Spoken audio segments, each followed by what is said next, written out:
Welcome to the Safety in Numbers podcast. I'm your hostess, Sheila Hansen. Welcome to episode 10 of the Safety in Numbers podcast. This is the Unflipped classroom. In order to understand what the unflipped classroom is, of course, you have to know what the flipped classroom is. The flipped classroom is an idea that I came across between 10 and 15 years ago, when online video streaming platforms was just becoming popular.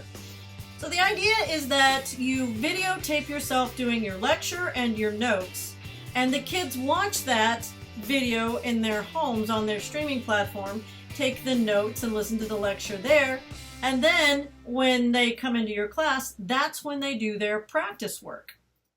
Some of the benefits of having a flipped classroom was that it gives students more support when they're working on their practice problems, especially in math. You hear all the time that I got home and I totally forgot how to do the problem, or my parents didn't know anything about how to do the problem.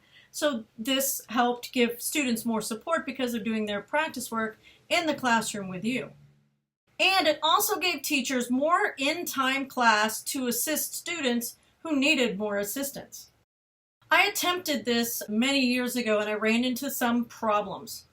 One of the biggest problems was internet access at home. I was teaching in a rural district, that's kind of hard to say, rural district, and many of the students lived out on farms outside of the city, and they did not get good internet access out there.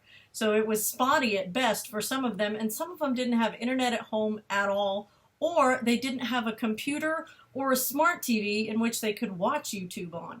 The second issue that I ran into is the attention that was paid to the content while they were at home.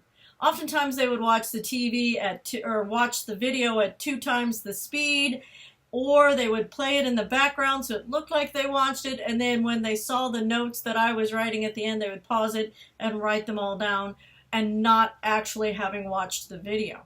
So then you have some students who go home and they watch the video and they take the notes exactly as they're supposed to do. And then you have other people who either didn't watch the video but they copied the notes. And then you have some people who didn't have any internet access, or they just flat out didn't do it. Or their parents work from home and they needed the computer all night, so they didn't have time to do it. So then you have kids at different locations in their study prep. Some kids haven't done the notes at all. Some kids have and they're ready for the homework. That was the problem I kept running into.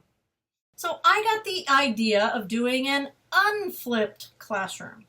It still has you videotaping your notes and your lecture, but this time the students watch the videos in class. And I came up with this because I was getting ready to have knee surgery and I was going to have to stay off my knee for 2 weeks. And as a math teacher, it's difficult to find a sub that knows how to teach math. I was especially concerned about my advanced class, my pre-al class, because it was February and we were getting into things like quadratics. So it's difficult to find a teacher who knows how to do that. So I was like, all right, I'm going to give this a shot. I videotaped a few lectures and notes, and we tried it before my surgery. It seemed to go well, so I went ahead and just videoed the notes while I was gone. This happened to be in February of 2020, and we all know what happened in March of 2020. So I already had a good way of handling things because I had already videoed my lessons. So then I still had the kids complete their practice work at home, so they still had homework, but the notes were done on video. So if the substitute didn't know how to teach math, I was still there. So the benefits of having an unflipped classroom were amazing. I was so surprised at how well it turned out because I, as the teacher, was able to actually walk around during class while I was actually writing the notes on the screen because of the video, and monitor the students to make sure that they were actually writing their notes. Whereas before, I would be writing the notes under a document camera and they would have to be copying it in real time.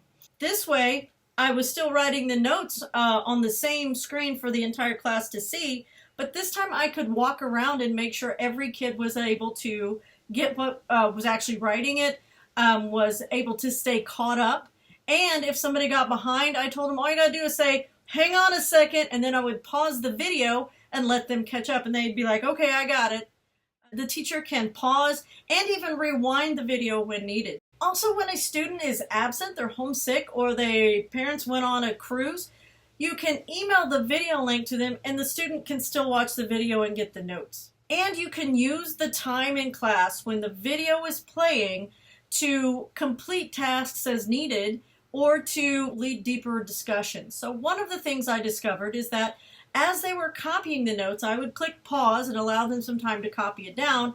And if it was a particularly well-behaved class that I didn't need to keep my thumb on and monitor closely, I would take their homework then out of the basket and do a quick survey of their homework, because the way I did homework was either you completed it and graded it with us in class and turned it in, check mark.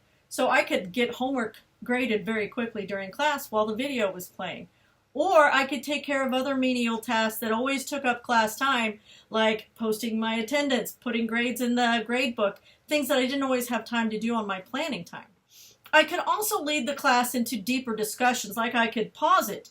And if there was a certain class who kind of picked up on it more than others, then I could lead them down a path of deeper discussion into the topic that other classes might not be ready for.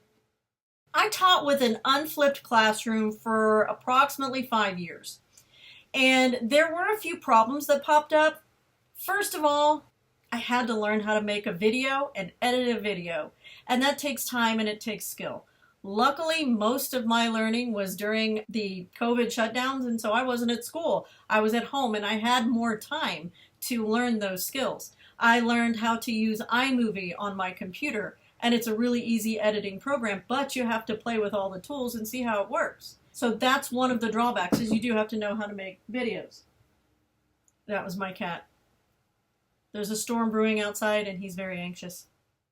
Also, your videos occasionally will need to be updated after a couple of years.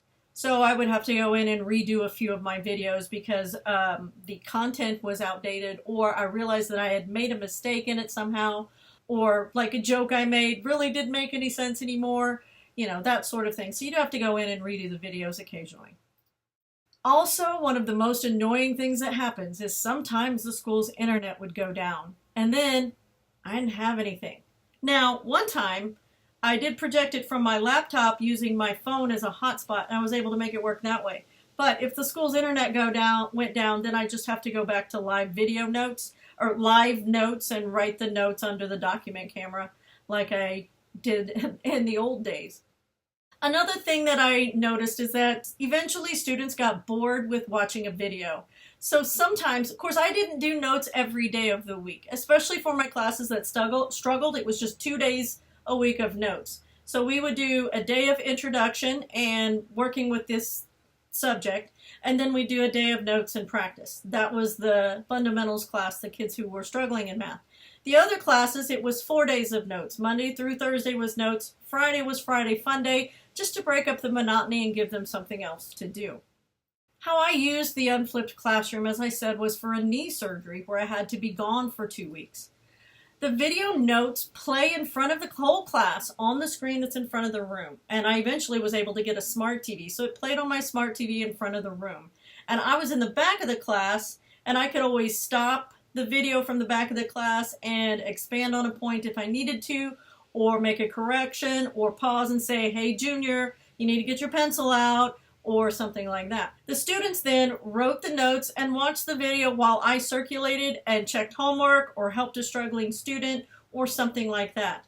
And then also on the videos, I would work out demonstrations and animations that showed how things were done, in which they just had to watch. They didn't have to write anything down. So some videos would have an introduction like that, and then they would have notes. Eventually, I got to where I would make videos that had all introduction where the students just watched, but I paused and asked questions during the videos. Because if you just play a video, students these days are so inundated with screens and with watching videos that they easily tune out and they don't even realize they've done so.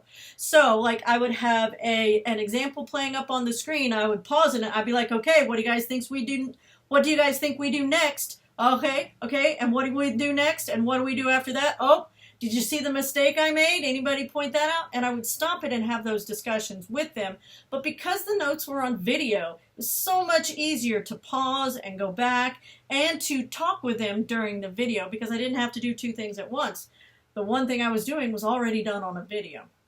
For me, the good points far outweighed the bad points for the Unflipped classroom. The video editing thing became much easier over the years. As you can see, I'm still doing it and I'm retired. And those little tasks that you have to do during class, it was so nice to be able to play the video and get those things done while the students were working. One of the things that helped is that I kept notebooks for my students when at the beginning of the year they would have to get a composition notebook, and that's what we wrote all of our notes in. So I had years of those notebooks. And I would oftentimes copy off of those into to make the videos and making those notes better and better and better each time. So all I did was really take what I did live and put it on video. They rarely saw my face on these videos. I'll see if I can find one and post it so you can get an example of what it looks like. But they did see my hands writing in my notebook and that sort of thing, and they would hear my voice talking. But I didn't actually video my face and video myself in front of a class because that's not what's needed in a video. It's just what your hands are doing and what your voice is saying. And if you get really good at animating, then you've got it all in one. Also, there are a ton, there is a plethora, a whole truckload of teachers that are on YouTube teaching math content that you can use. All you do is search up, ratios or solving proportions, and there's videos that'll pop up and you can use those in your classroom. Preview them first. Always preview it. You never know what kind of language they've decided to use in the video or if the method that they are using is actually the one that you want them to use. So, just a few cautions. That's all for now. I'll see you next time on the Safety in Numbers podcast. See you in class.